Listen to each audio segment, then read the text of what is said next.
Captain Sarah Chen stood at the Quantum Observatory's main console, her fingers hovering over the holographic controls as she processed what the readings were telling her. The massive array of sensors stretching across Luna's dark side had picked up something that shouldn't exist, a gravitational anomaly moving against the solar wind, heading straight for Earth. "Dr. Werner, I need confirmation on these readings," she called out, keeping her voice steady despite the growing unease in her stomach. The elderly physicist shuffled over, his augmented eyes whirring as they adjusted to the data streams. "Impossible," he whispered, but the numbers didn't lie. Something was punching holes in space-time, creating ripples that their most advanced sensors could barely detect. "This isn't natural phenomenon, Captain. These are drive signatures." Sarah had feared as much. After 15 years working at lunar deep space detection, she'd seen every kind of cosmic anomaly imaginable. But this was different. This was deliberate. How many? At least 300 distinct signatures, maybe more. They're using some kind of gravitational masking technology, but the quantum wake is unmistakable. Werner's augmented eyes spun faster as he processed more data. "They'll reach Earth orbit in approximately 72 hours. Sarah activated the quantum entanglement communicator, linking directly to Earth Defense Command. Before she could speak, a new alert flashed across her console. "Doctor, we're picking up a transmission." The message came through on all frequencies, bypassing their most sophisticated encryption. The language was alien, but the intent was clear: submission or annihilation. The universal translator struggled for several minutes before producing a rough approximation. "Humans of Earth, your technological advancement has been deemed insufficient. Your species will be preserved as a labor resource. Resistance will result in biological restructuring of your planet. You have 6 hours to surrender your governing authorities." Sarah felt a chill run down her spine. Humanity had long debated whether first contact would bring enlightenment or destruction. Now they had their answer. "Captain," Werner's voice cracked with age and fear, "there's something else in the data stream, hidden beneath the threat." His augmented eyes were spinning so fast, they became a blur. It's beautiful." Sarah looked at the secondary data stream he had isolated. Buried within the alien transmission was a complex pattern of quantum fluctuations, like a symphony played in gravitational waves. "What am I looking at, Doctor?" "They're using quantum entanglement for communication, but their method, it's crude, inefficient. They're brute-forcing their way through space-time." Werner's eyes finally settled, focusing on Sarah with an intensity that made her step back. "Captain, they don't understand what they're using. They found the technology, but they don't comprehend its true nature." A plan began forming in Sarah's mind. "Can we replicate their drive signatures with our current technology?" "No." Werner shook his head, then paused. "But there's a project. Classified. Something I worked on years ago before it was shut down for being too dangerous. We called it the Quantum Mirror Initiative." Sarah was already sending her authorization codes to Earth Defense Command. "Tell me everything, Doctor. We have less than 72 hours to give humanity a fighting chance." As Werner began explaining, Sarah realized humanity's greatest advantage might not be technology or numbers, but our ability to understand, adapt, and improve upon what we discover. The aliens had found a key to the universe, but were using it as a blunt instrument. Humanity would learn to play the quantum symphony they had accidentally revealed. The next 72 hours would determine whether humanity would become another conquered species or prove that understanding was the greatest weapon of all. "Send everything to Defense Command," Sarah ordered. "And Doctor, wake up your old research team. We're about to rewrite the laws of physics." Deep in lunar orbit, the Quantum Observatory's sensors continued to track the approaching Armada, each gravitational ripple bringing humanity closer to its greatest challenge. But in those alien signatures, hidden in the very fabric of space-time, lay the seeds of humanity's salvation, if they could learn to grasp them in time. The Quantum Mirror Initiative's underground facility hummed with desperate energy. Dr. Werner's hands trembled as he calibrated the neural interface array, each adjustment potentially bringing them closer to breakthrough or catastrophe. Around him, a hastily assembled team of Earth's brightest minds worked through their 36th straight hour. "The quantum resonance patterns are holding," announced Dr. Maya Patel, her dark eyes fixed on streams of data flowing across her holographic display. "But we still can't maintain stability for more than 3 seconds. Werner nodded without looking up. They'd made more progress in 48 hours than his original team had in 3 years, but it wasn't enough. The alien Armada had crossed Jupiter's orbit, their gravitational wake leaving ripples in spacetime that even civilian telescopes could now detect. Captain Chen entered the lab, followed by a group of volunteers, test pilots chosen for their exceptional neural plasticity and psychological resilience. "Talk to me, Doctor. Can your device let our pilots tap into quantum space?" "Theoretically."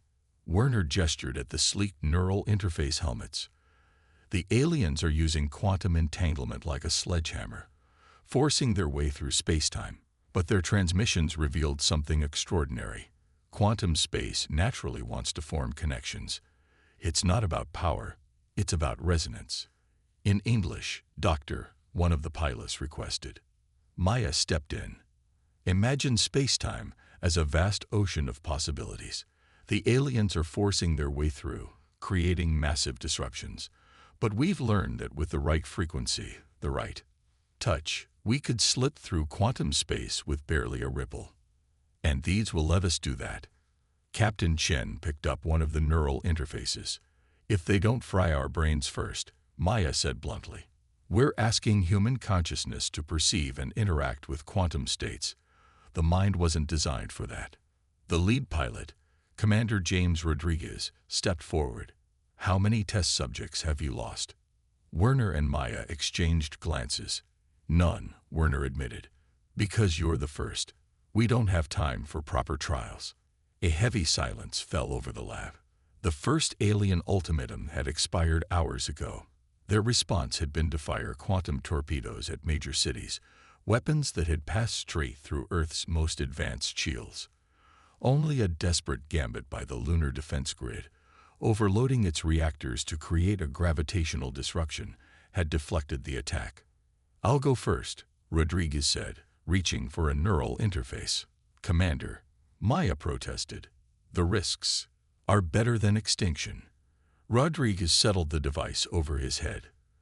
"Besides, this beats my last assignment, testing experimental FTL drives."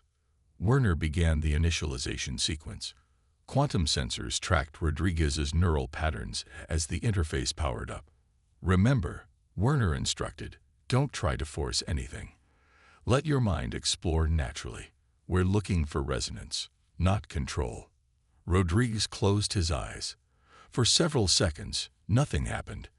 Then his body went rigid, and the quantum sensors exploded with data. "Neural patterns are stable," Maya reported, "but this is impossible. He's generating quantum entanglement fields at the cellular level." Werner stared at the readings in awe. "He's not just observing quantum states, he's becoming part of them." Rodriguez's eyes snapped open, but they were different. Depths within depths, like looking into infinite mirrors. "I can see them," he whispered. "The connections. They're everywhere. Space isn't empty. It's alive with possibility." "What do you mean?" Captain Chen demanded. "The aliens, their ships. They're leaving scars in quantum space, tearing through the natural patterns. But I can see how to slip between those patterns, how to." Rodriguez's voice trailed off as his consciousness expanded further into quantum space. Suddenly, he vanished. The lab erupted in chaos. Security teams swept the room with sensors while Maya and Werner frantically checked their instruments. Captain Chen raised her hand for silence as a voice came through her quantum comm. "This is Rodriguez." The commander's voice was filled with wonder. I'm in the hangar bay, 3 levels up. I didn't move through space. I moved with it." Werner's aged face broke into a triumphant smile. "Captain, I believe we just invented quantum teleportation." "No," Maya corrected, studying the data.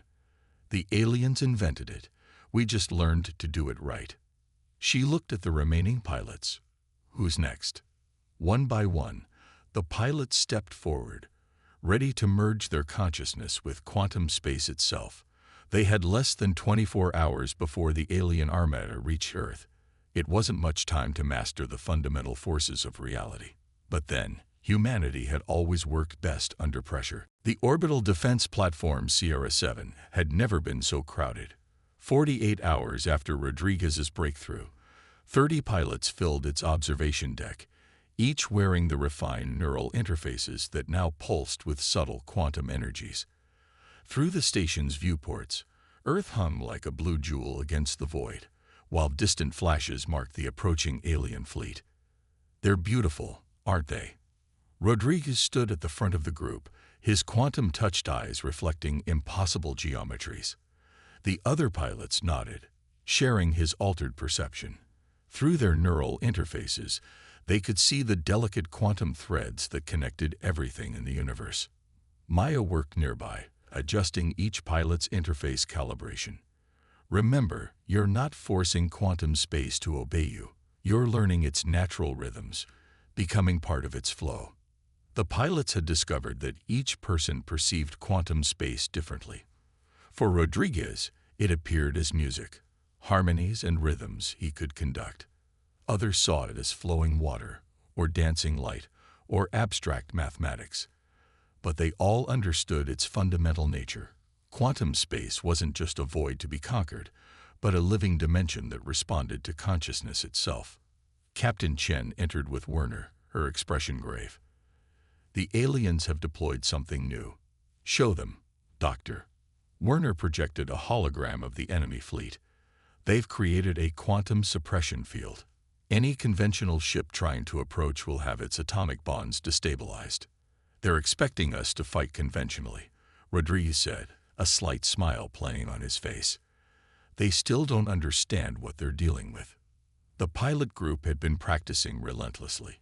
Unlike the aliens' brute force approach to quantum technology, humanity's pilots had learned to work with quantum space's natural patterns. They could teleport precisely, create quantum echoes of themselves, even briefly phase matter into parallel quantum states. Sierra 7's sensors picked up their latest communication, Chen announced. The aliens are confused. Their long-range scans show we're building no new ships, deploying no new weapons. They think we're accepting defeat.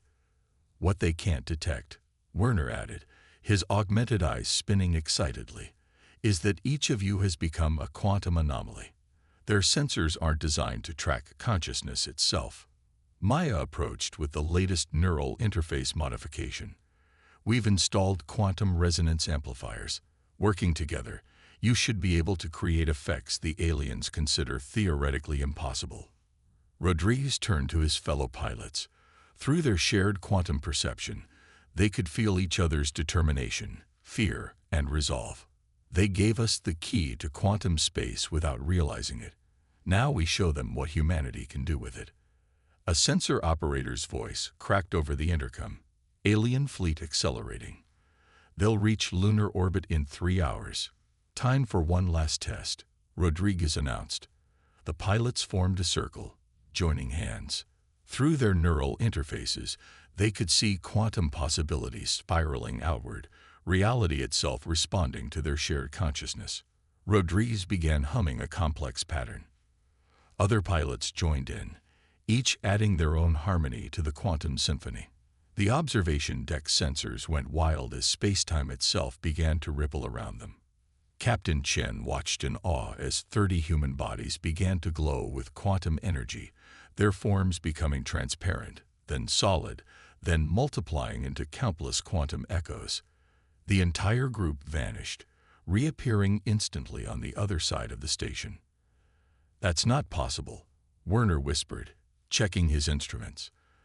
They're generating more quantum energy than the entire alien fleet. No, Maya corrected, smiling. They're not generating it. They're conducting it. The energy was always there in quantum space. They're just the first beings to truly understand its music.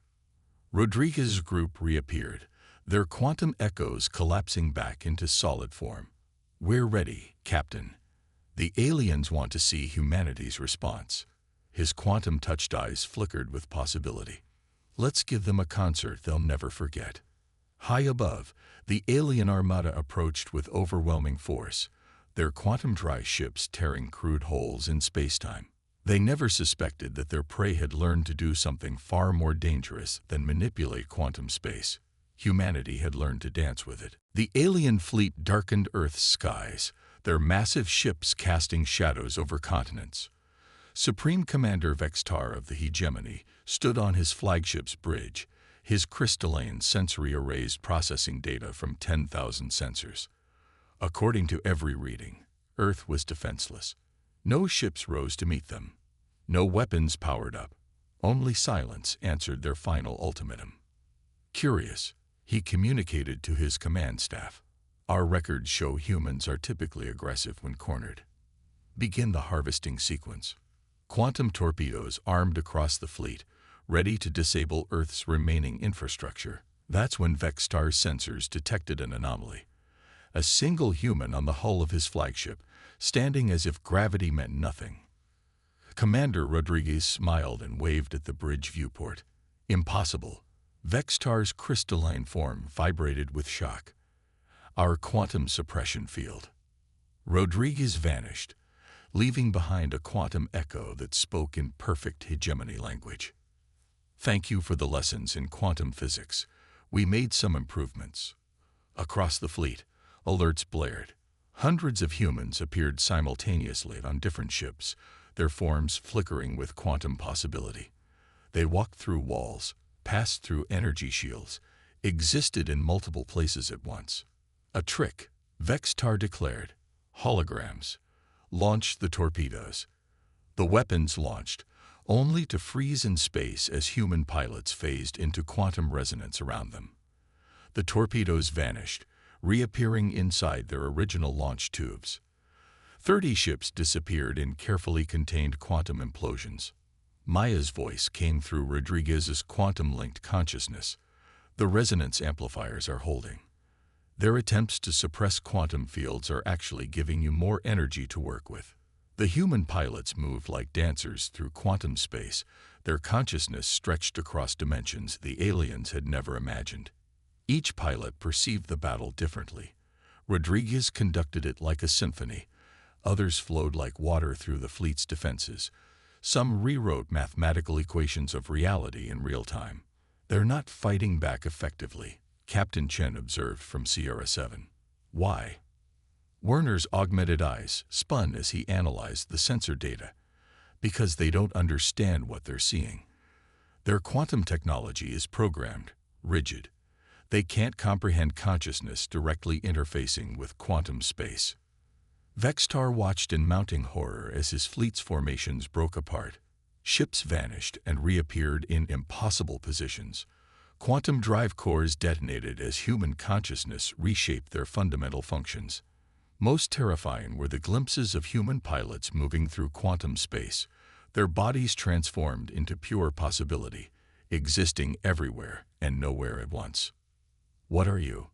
He broadcast on all frequencies. The answer came as a quantum whisper in his crystalline mind, carried by the very forces his people had thought they mastered. "We are what happens when you give humanity a puzzle to solve.